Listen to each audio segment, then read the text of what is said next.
Welcome to the N1 Fitness Podcast. I'm your host as always, Marcus Sadu, and today I'm chatting with my friend and fellow fitness professional, Ted Ryce.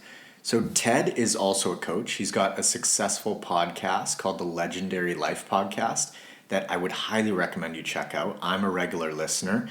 And as a side note, Ted actually interviewed me for his podcast recently, so keep an eye out for that episode where we chat about my story and the ins and outs of how I approach my coaching clients. Now, Ted has one of the most inspiring stories I've come across, so I wanted to have him on the show to share some of it with us. He's persevered through a ton of trauma, including the death of his mother at 14, then the kidnapping and murder of his younger brother, followed by the suicide of his sister. So this episode can get a little intense at parts, but I'd highly recommend you stick it out because I think Ted has a ton of value to offer here. Now, we do reference Ted's brother's kidnapping and murder, but we don't go into a ton of detail. So I linked the story below in the show notes. If you'd like to get a little more context on it, you can there. It was a massive story when it came out because Ted's brother, Jimmy, went missing for 3 months, and his parents ended up meeting with a few presidents, chatting with Oprah, and even getting some legislation passed because of the profile of the case. So again, if you'd like to know more about that specifically, you can click the link in the show notes below. Now, one of the primary reasons I wanted to share Ted's story with you is because he's a real testament to just how resilient we can be. So he shares some of the tools that he's used along the way to navigate grief and then just improve his life in general. And if he can get through what he's gotten through, I'm sure you can too. So it's sort of a story of hope as well. Now, speaking of hope, I hope you enjoy this episode as much as I did. Let's get into it. Ted, thanks so much for joining me, man. I really appreciate you taking the time to come on the podcast. Yeah, happy to be here and, love what you're doing and hopefully gonna spend some time here today and help people with their fitness and other things. Yeah, man. So you have an absolutely incredible story. I've been following your work for quite some time now, and you've managed to persevere and clearly come out the back end a more resilient person. And that's why I wanted to have you come on the podcast and share your story with my listeners. So we can kind of just jump in here. When you were entering high school at about 14, you had like a little bit of a dodgy past or upbringing personally, I guess, that you've explained on other podcasts. But what happened when you were entering high school with your mom and things like that? Yeah, so I kind of grew up in the typical dysfunctional American family that maybe too many of us grow up in, but I had a very complicated situation with my mother. She was mentally ill, and so my sister and I lived with my dad and my stepmother. And going into high school, right before, I guess the summer before, my mother was killed in a car accident, and it was kind of always say it, like that, like she died in a car accident, but it was more of a suicide because she didn't break. She could have been suffering one of her mental breakdowns. But the effect that it had on me and my sister was that I went into high school, and instead of my parents, my dad and my stepmother is who I'm talking about, instead of they sat us down, they told us the news, and that was kind of it. And I guess we were just expected to get over it. So my coping mechanism was that I just went nuts. I started doing drugs. I got involved with the wrong crowd. I didn't do well in high school at all. It's a miracle that I made it through. In fact, I ended up running away from home and ended up, after I came back, because I realized that it's much harder to live on your own as a 14-year-old runaway. So that only lasted a week before I was back. But I had to be put in a special class called severely emotionally disturbed, which at the time was not an inaccurate characterization of my mental state. So that's how I made it through high school. And then, I ended up getting into college and then started thriving when I could choose my classes, when I had more autonomy and choice about what I wanted to study, where to put my energy into. And so that's kind of how things happened in high school. Yeah, so you kind of got yourself back on your feet in high school after your mom passed, and then did you go straight into college, or how did you transition into work and all that sort of stuff in PT after high school? Yeah, so I did terribly in high school. As I already stated, I had to go to community college, and I had to take all these remedial classes. And I started excelling very quickly, though. I wasn't a dumb guy. I just was, struggling a lot from losing my mother and from other issues growing up. So, things started going a lot better, and I became really interested in neuroscience. I wanted to learn more about the brain. At first, I was interested in psychology. Then it became really clear that psychology is just in part a manifestation of what's going on through the brain's physiology. And I got really fascinated about that, especially with seeing how my mother struggled with her mental illness, and then my personal struggles with emotional control. And I thought there was just gold there. And unfortunately, it wouldn't last long. Just about a year into it, my 9-year-old brother, I was 19 at the time, was kidnapped and was murdered. And that kind of threw me down another dark place that I had to get out of. And as you can imagine, everybody listening right now is going to lose their mom. If you live long enough, you lose your parents. It's what happens. And it still sucks. It's hard. It's tough losing your parents. I happened to go through it at a younger age, but the vast majority of people will never, ever have a family member murdered, kidnapped, and murdered. And that and the way it happened, I won't go into details. You can look up my brother's story if you're interested, Jimmy Ryce. That's RYCE. You could read about the details. It was so heinous that it made it into an FBI true crime story show. You can watch it and learn more about it. But the effects that it had on me, and it crushed my whole family, right? But the effects that it had on me in particular were that all the things that I had planned for myself, the neuroscience, how I was going to help other people with it, just even getting through school at all, I had to drop out. I couldn't focus anymore. My stress levels were sky high. I couldn't sleep. I remember someone joking about when they found out that I was only 19. This guy was joking. He's like, "You're only 19? Wow, man, you've had a hard life." And I was like, "What are you talking about?" When I was going through this, the aftermath of finding out about my brother, and just stress levels were just out of control. And there's a lot to it, a lot to the story. The FBI got involved in interrogations and lie detector tests, and they ended up catching the killer.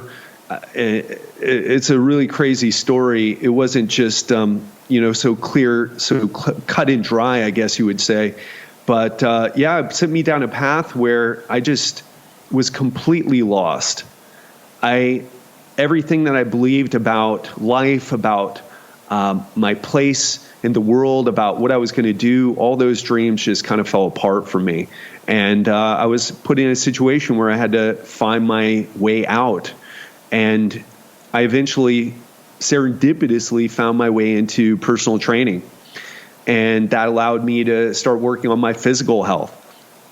And it also allowed me a way of helping other people, which I found very therapeutic as well. And man, that's where everything kind of took off for me. And that wasn't the end of my troubles. I've had other things happen as well. My sister ended up committing suicide.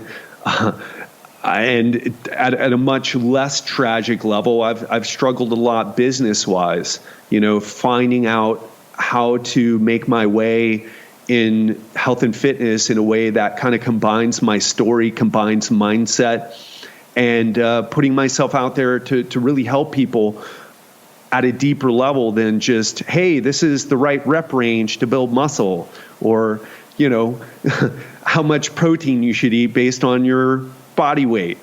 So it's been a long, strange journey, but I have to tell you, I've never been happier than I am right now. And I have helped more people than I've ever thought that I would, and things are just getting better. And we can talk more about why that happens, but that's the very short version of this story, Marcus. Yeah, man. I mean, like you said, people can look up more details of the story if they'd like to. It was, news. It was serious news and stuff like that. So I'm curious, during that, there was a 3-month period where you were almost in limbo with your brother. And how did you manage to, essentially, you said you weren't sleeping and stuff, but just like stay sane during all of that? Because there's so much uncertainty and you just don't know. He's just a little boy, like how did you manage to keep it together during that time? I would imagine your family came together as much as they could, but how did you navigate that? Yeah, marijuana, Marcus.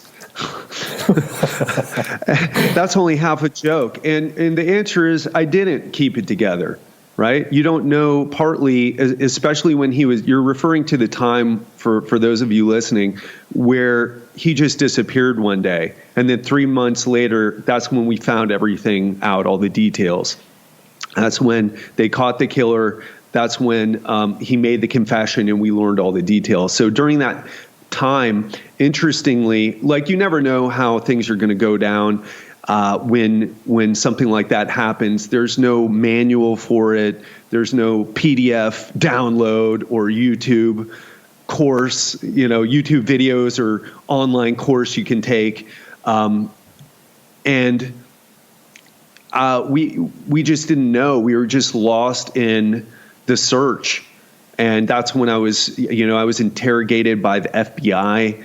I was interrogated by the Miami homicide department, and it was all focused on finding him. And so that's what the purpose was, and that's what kind of held us together. It was actually after that things got hard. Specifically for me, a year later when the trial started, that's when it became hard. And because you're in shock at first when something happens. Like you may lose a parent and you don't cry right away. Or maybe you do, but there's shock. And then slowly starts to set in that, oh, my father's dead. I'm never going to speak with him again. He's never going to wish me happy birthday again, right? I'm never going to be able to spend time with him. And you may even have a moment where you're like, oh God, I got to tell my brother about, oh yeah, he's not around anymore. And that's when it got hard for me. So it wasn't during that time. Although, like I said, the stress, I feel like aged me a little prematurely. At least during that time, I feel like I've turned back the clock in a lot of ways and got my health back. I've never been healthier than right now. But yeah, it was a tremendous struggle during that time, but it was later when things got really tough.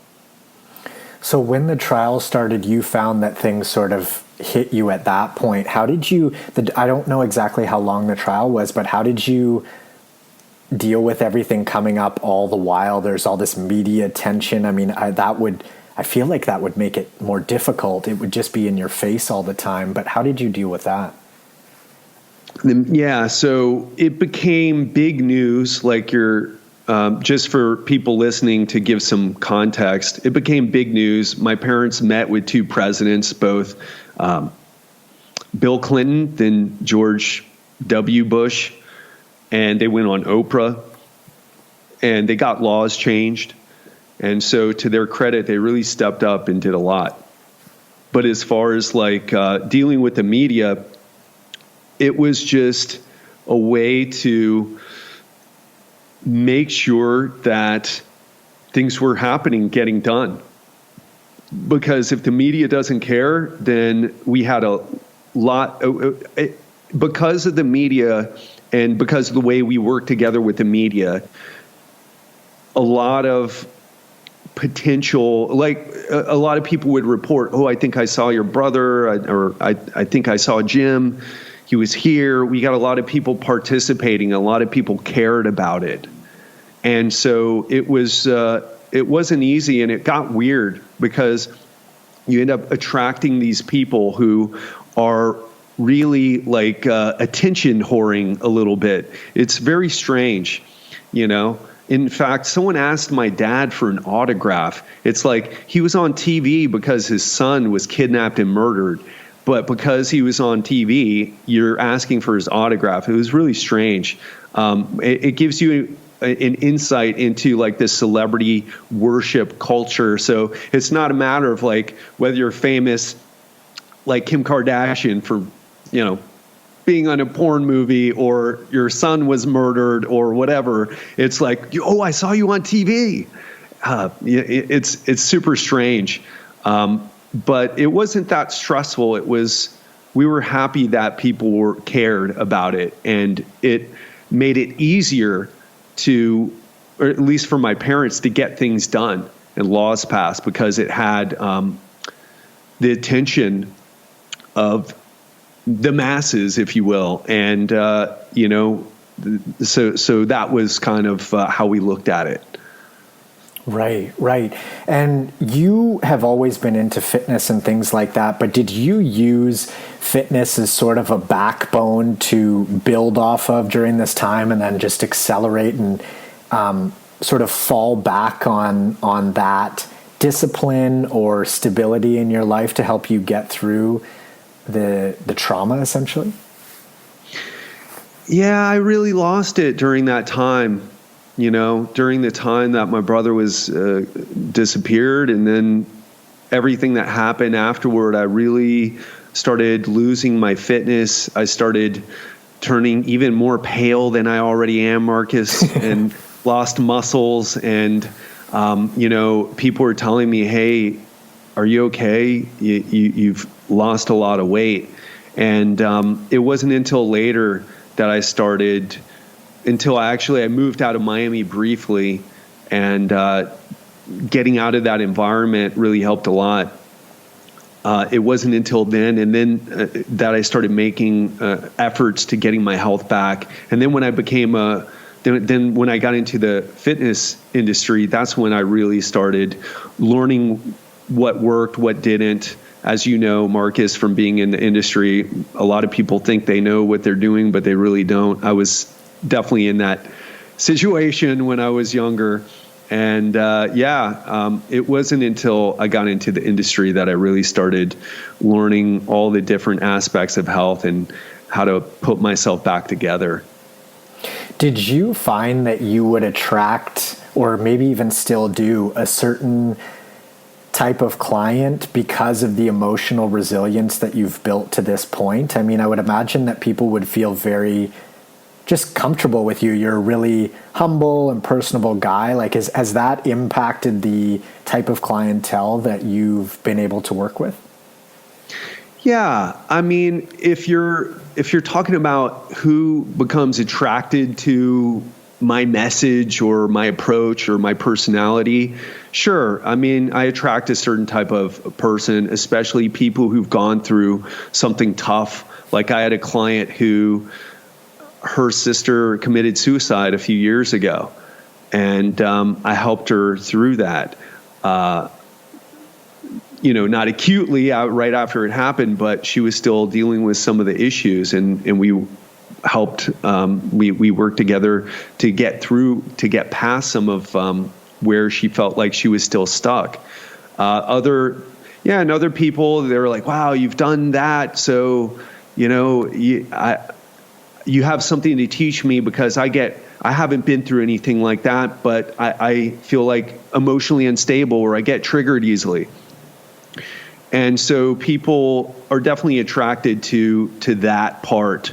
It's so funny though. So many people have asked me, like, oh, well, how did you do what you did?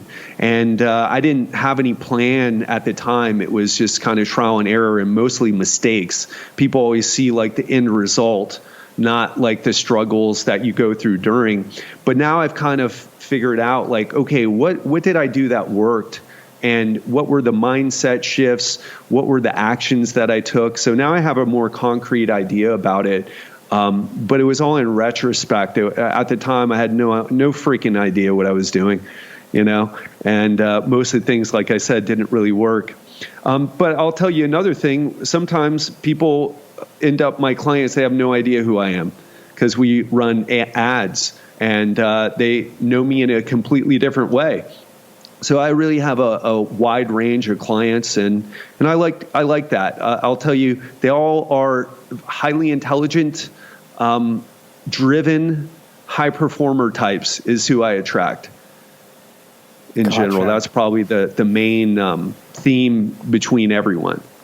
Okay. And as far as making a lot of mistakes, you mentioned you made a lot of mistakes, and then you found out what worked, what didn't, and now in retrospect you can kind of see how you put the puzzle pieces together. What were some of the main takeaways that you found that were just really helpful for you? Yeah. Well, I'll tell you like this. So I love to, we can talk about the emotions and stuff. We can talk about the experience. I kind of took a different approach later on and said, what happens when you go through a trauma? What happens physiologically? So an increase in stress hormones like cortisol, a decrease in neurotransmitters like serotonin, these different anatomical regions of your brain change. Your amygdala becomes hypersensitive. So you view everything as a threat, maybe things that you shouldn't view as a threat, but just because you've undergone some trauma. And a lot of this comes from looking at post-traumatic stress syndrome or post-traumatic stress disorder, people coming back from combat. So we're all human beings. We all kind of respond the same way to traumatic events. And I think starting at that fundamental, why this is important, starting at that fundamental level, like what happens to a human body when it's under stress, and how do you get it back to baseline? So what makes your amygdala smaller and your right amygdala in particular less sensitive and smaller? Well, meditation can do that, right? Gratitude can do that. There's so many things that can do that actually change the function of your brain. Also, we know that your prefrontal cortex starts becoming less active. So you react more at an emotional level. And just to back up for a moment, your prefrontal cortex, just in case anybody hasn't read the latest issue of Neuroscience Quarterly, that's the part of, like, I'm Ted. I have goals in life. I want to make a difference and help people. That's my executive function in just how you, Marcus. You're Marcus. You have goals in your life. You have things you want to accomplish. That's your executive function. That's housed mostly in your prefrontal cortex. Well, that starts taking a backseat, and your amygdala starts taking over, and you become more reactive to things. And so you might see something on the news, if you're still watching the news, please don't, or just on Facebook about something, and you get triggered easily. If you're in the fitness industry, maybe it's about how keto is the best diet ever and that sugar makes you fat. If you're into politics, maybe it's about how people are either coming after Trump and being unfair to him, or maybe you're on the other side and you think Trump is the worst thing that's ever happened ever. and you're getting triggered by things, right? And so it kind of doesn't matter what your views are. It matters like how you're reacting to things emotionally. And I'm really passionate about that because the emotions are great. Crying is great. Joy is great. But when emotions, especially negative emotions, take over your life and start taking away from what you're actually trying to accomplish, say your business goals, say being the best parent you can be, say taking care of your health so you don't have to deal with the complications of diabetes or heart disease, that becomes a real issue. And so really looking at your brain and saying, okay, well, what makes a difference here? Meditation makes a difference. Exercise, especially aerobic exercise, makes a big difference. Strength training, we used to think only aerobic exercise caused changes in your brain, but now it seems that strength training does too, although it seems like aerobic exercise is more powerful. Sleep, right? If you're not sleeping well, that has a huge effect on your nervous system, how triggered you might get. And so all these things, we can start with that and start to progress from there, and then start to deal with the psychology later. But I really believe that it needs to be an embodied experience first. You have to feel better, in other words, Marcus. I can't say, Marcus, let's talk about that trauma that you went through. How did that make you feel when it happened? That's all fine and good, and I'm sure there's a place for that. I went through therapy after my brother. I've done, some other therapeutic interventions, if you will, but it was changing my physiology that made the biggest difference. That's super interesting, man. So basically you educated yourself on sort of what was happening on, like a limbic level, like a base level, primal level in regards to stress and trauma and all that sort of stuff. And then you were able to distance yourself from that, understand the process of why, and then you were able to sort of put back the pieces and almost like rewire your brain in a sense. Absolutely. In fact, there's a law in neuroscience, Hebb's law, that's neurons that fire together, wire together. And so if you're a person who checks your email every 10 minutes, that's a program that you're running in your brain. If you're a person who gets triggered every time Trump makes a tweet, hopefully I'm not dating this interview too much by making too many Trump references, but it doesn't matter who's president or who's all these things that you have, even the positive ones. Like when I don't feel good, I get triggered to go do things that make me feel good. I go outside and get sunshine. I go and exercise. I do a meditation. So, it rewires your brain, your thoughts, and then your actions. Those are all behavioral patterns or thought patterns that you're running. It's not new age pseudoscientific nonsense. It's the best of what we know from neuroscience. Now, how did you, Ted, begin to implement some of this stuff? Because I'm sure you didn't implement it all at once, but how did you start to sort of piece it into your life, make time for it, and then prioritize it? Yeah, that's a great question. And I started with making the physical changes. So I started with exercise and nutrition, and when I was in my 20s, but I noticed that I didn't feel great. So a lot of this was driven by I don't want to feel bad. So I was ripped and I had nice muscles and I could, deadlift a few hundred pounds and squat a few hundred pounds, right? But I still felt insecure. I still had, I suffered with social anxiety. I've had panic attacks. And sometimes people are like, oh yeah, I have anxiety too. I ended up in the hospital with a $10,000 bill. That's when you know you really have anxiety, That's the real shit.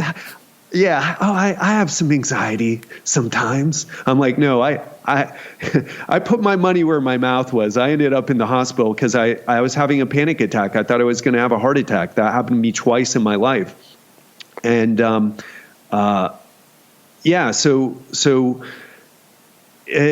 I didn't get all the benefits that I felt like I needed. And I started looking, okay, so exercise and nutrition. And then we started looking into sleep. Okay, but sleep's important now because the 90s was the decade of the brain. A lot of sleep research happened. We started realizing, hey, there's a lot to this sleep thing. And it's not just how long you're sleeping. It's the different stages of sleep that you're going into. Are you getting restless sleep or restful sleep? And how much time are you spending in REM sleep or deep sleep versus light sleep? So those types of things. And then you're like, okay, well, I'm sleeping well, I'm eating well, I'm doing exercise. What else can I do? And then, meditation came about. Meditation has like a 5,000-year-old history starting in India, right? Before India was even a country, in the Indus Valley region, right? And so, and more recently, it's been validated through neuroscience studies. So, of course, like all the people who've been doing it for years and teaching it for thousands of years are probably just kind of rolling in their graves saying, like, we already know. You needed the study to prove that. Yeah. Yeah. And I think both are good, right? I'm not a person that needs a study for everything, but it's nice to look into the Western perspective, right? Absolutely. Even though you don't necessarily need it, right? You could try and see if you get a benefit. Another thing that I'm really into is flow states, right? How do you wire your brain? How do you wire your brain differently besides all the things that we're talking about? Having experiences where you get fully immersed in the moment. Like I always get into a flow state when I do these conversations. I get into a flow state when I do public speaking.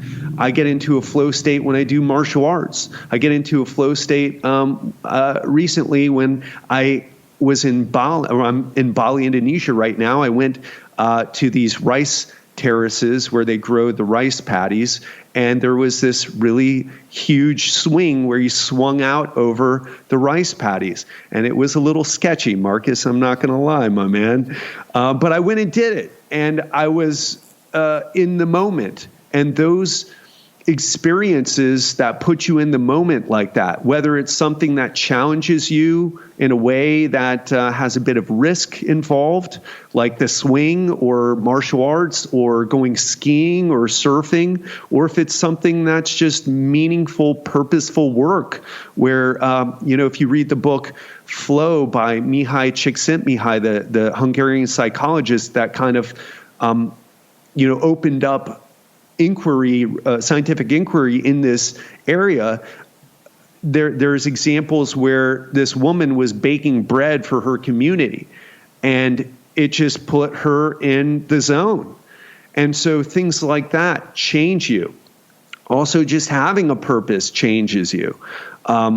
So there's all these things that both psychological and physical that we can do that create a change in who we are. And so I know I kind of went off topic there a little bit, but I'm really passionate about this stuff and passionate about the things that go beyond just exercising and eating right and sleeping 7 to 9 hours. I totally agree, man. And no, not at all. That was great stuff because, you can only go so far with protein, carbs, fat, resistance training. At some point it turns into, okay, we're all humans with jobs and kids and, all these sort of things that come up. Life happens, right? And so these are amazing tools for people to be able to look into and implement to make those protein, carbs, and fat and the resistance training easier. And then they can sort of get back to living their lives and getting the most out of that experience. Absolutely.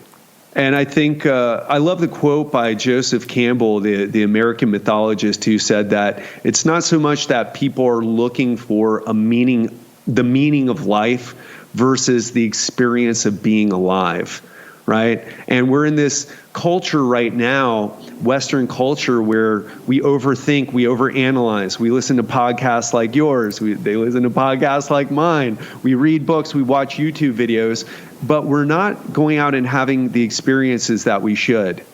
And it's those experiences that create the change.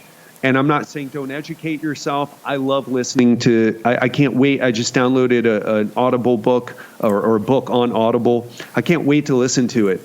But you have to view the ratio of the consuming of information versus the action that you're taking. And basically everything that you want in your life is going to be accomplished. That feeling of contentment, fulfillment, happiness, joy, whatever, is going to be fulfilled through taking action, not consuming more information. I really like that, the ratio idea there. That's really cool. And I mean, you and I are both in the fitness industry, and I think that it's so important for people to take care of their health and stuff, but then to use their health and feeling amazing and eating well and sleeping and all that stuff as more of a springboard to get the most out of life. That's sort of where I'm going. Does that make sense?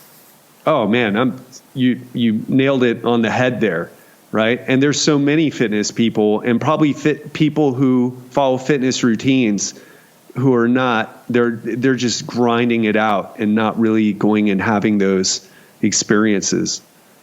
That's amazing, man. Now, you, I would imagine, almost sort of feel unbreakable at this point. I mean, and I don't mean emotionally disconnected or anything like that, but I mean, you've persevered through so much and gotten through so much that, I mean, it's like, okay, if something was to happen, I know I have the tools now, I can deal with it. I've proven that. Do you almost feel sort of like whatever life throws at you, you'll be able to handle?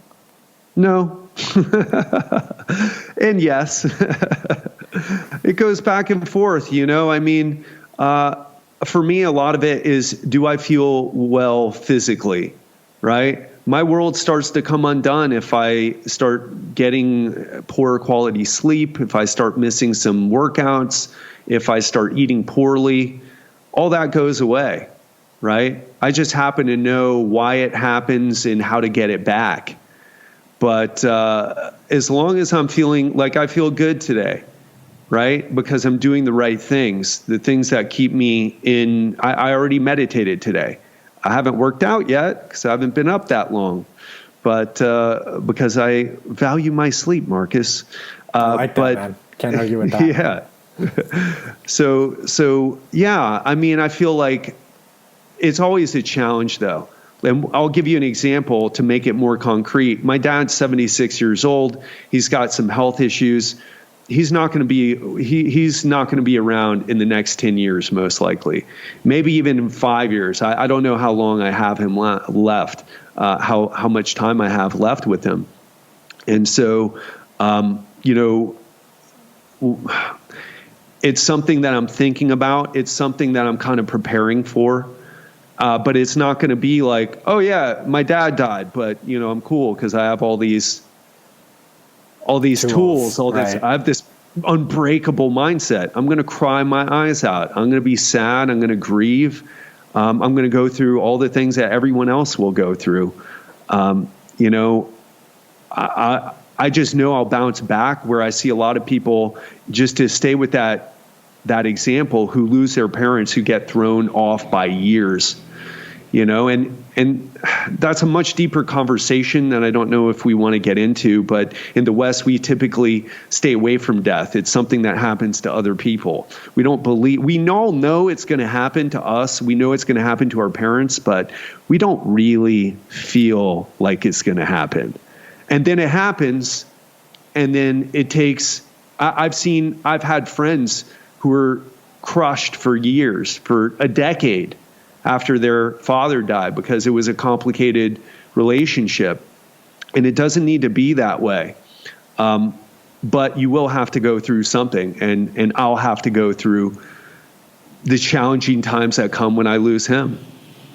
Yeah, that's interesting that you mentioned that, because we were talking before we hopped on the podcast and started recording. We were talking about living digital nomad lifestyles, and you grew up in the US and I grew up in Canada, and we have customs in the way that we do things, and then you travel and get to see how other cultures handle different aspects of life. And death is one of those things where it's varied. Different cultures deal with it in very, very different ways. And some it's much more of a celebratory process. Others it's more of an avoidance thing. It sort of slams you in the face. It's really interesting to hear you say, or potentially go down that rabbit hole of, death and how we tend to relate with it, essentially. Yeah. A lot of people believe, or psychologists, I guess Freud or Jung, not super knowledgeable about them, so I could be wrong, but I've heard it said that a lot of our existential angst has a lot to do with just, we're going to die.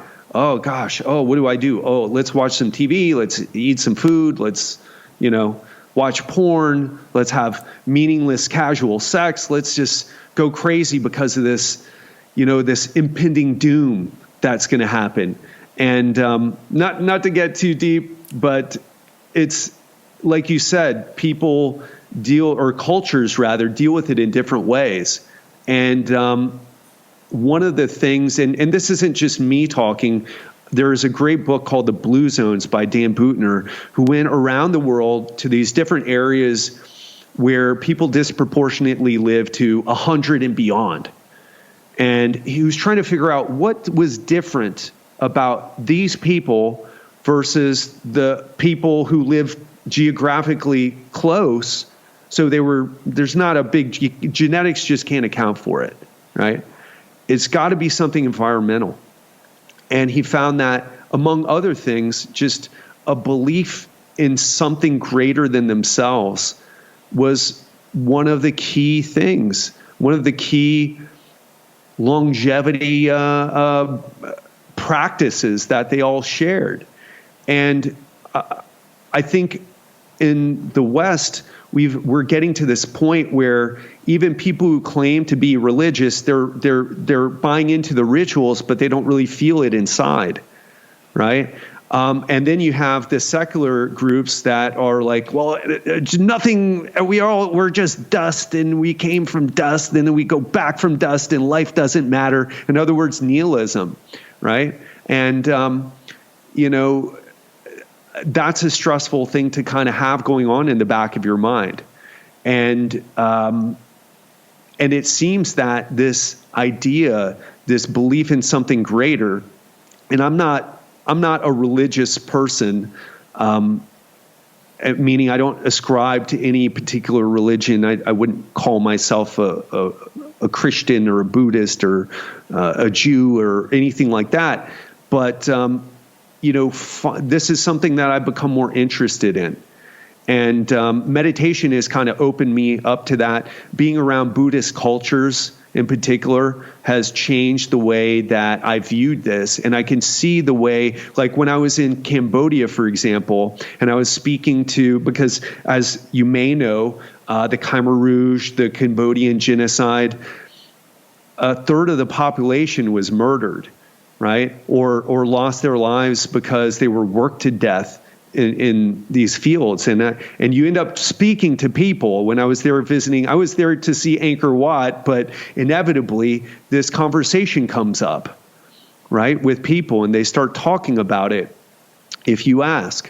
And this guy was telling, because you said my story was one of the most powerful stories you've ever heard. And I appreciate that, Marcus. But there's so many stories out there.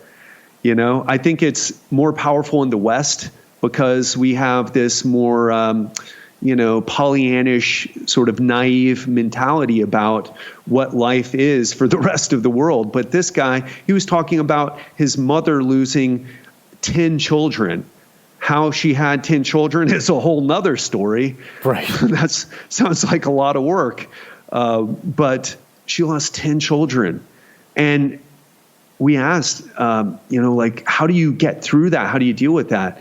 And he was saying, well, we're Buddhists. We believe that, you don't attach too much to the suffering. It's part of life, these things that happen. And you still have to participate in the world. You still have to participate in life.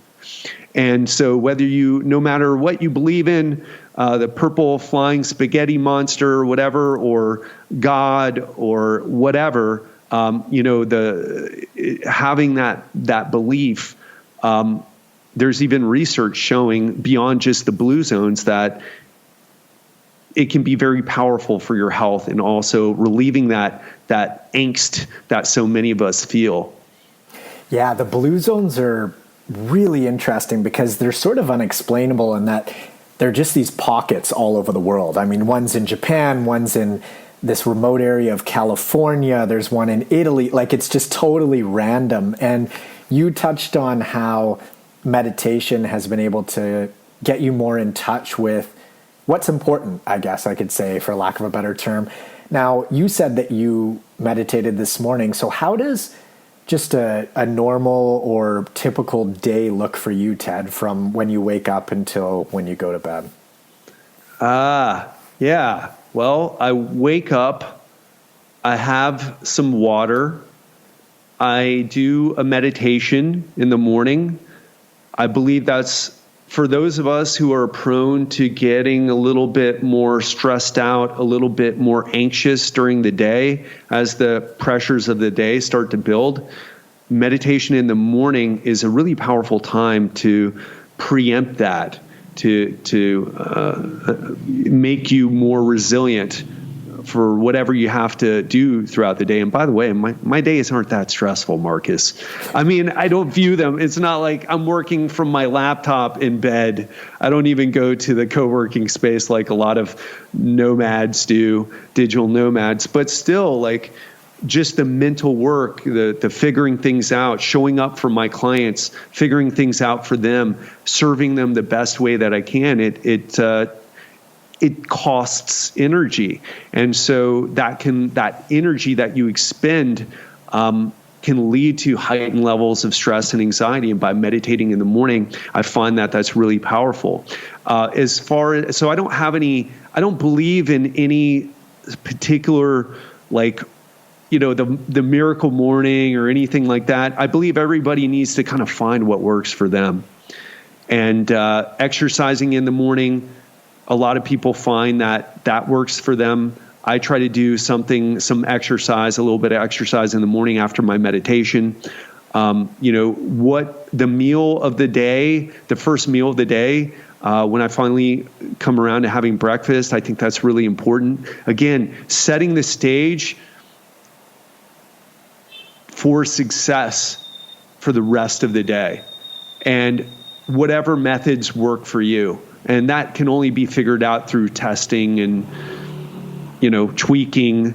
But meditation and exercise and eating a nutritious meal in the morning with some vegetable juice and enough protein and, some purple Japanese potatoes, along with some eggs, are something that I find really powerful for me.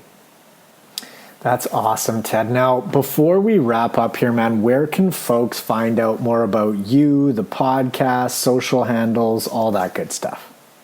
Yeah, if you want to listen to my podcast, if you like what we talked about today and want to dive a bit deeper, legendarylifepodcast.com is the place where you can check out all my episodes.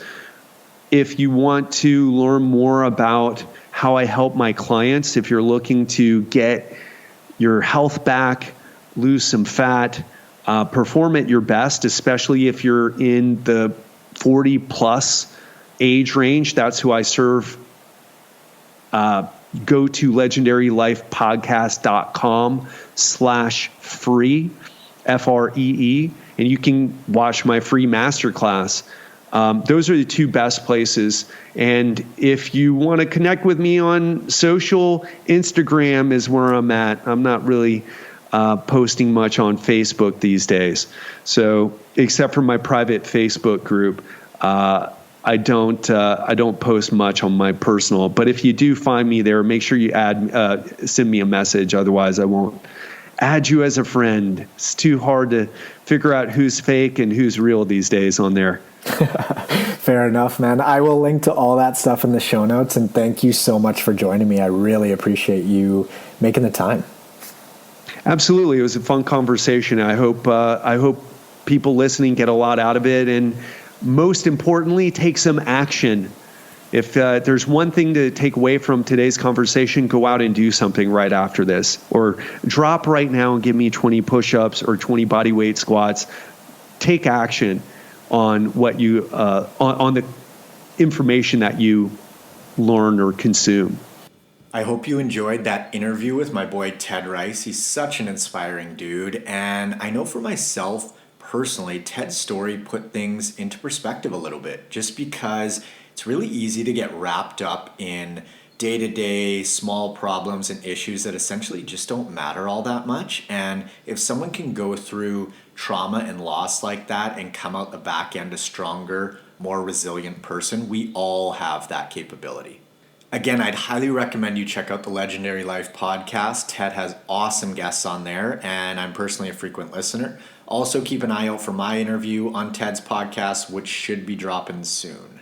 Now, if you're interested in personalized one-on-one nutritional coaching or workout programming with me, you can check out the website at n1fitness.com/coaching, which is linked below, and you can book a consultation with me. You can also follow me on Instagram at n1fitness, and friend me up at Marcus Sadu on Facebook as well. Thanks so much for listening, guys, and I'll catch you on the next episode. See ya.